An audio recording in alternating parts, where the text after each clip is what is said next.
তারেক রহমান দেশে ফিরছেন বলে ছড়িয়ে দেওয়া এই ভিডিওটি সম্পূর্ণ ভুয়া ও বিভ্রান্তিকর।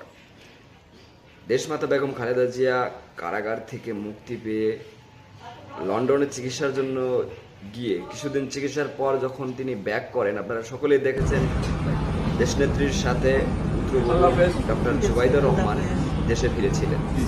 কিছুদিন দেশে থাকার পর যখন ডক্টর জুবাইদুর রহমান আবার লন্ডনে ব্যাক করেন, তখন এয়ারপোর্টে ডক্টর জুবাইদুর রহমানকে রিসিভ করার জন্য দেশনায়ক তারেক রহমান এসেছিলেন।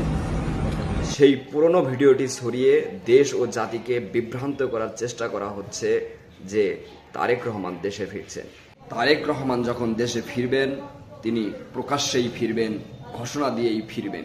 তিনি চোরের মতো দেশে আসবেন না, তিনি অবশ্যই বীর দর্পে দেশে ফিরবেন। সুতরাং কুচক্রী মহলের বিভ্রান্তিকর ভিডিও ছড়িয়ে দেওয়ায় আপনারা বিমর্ষ হবেন না, বিচলিত হবেন না।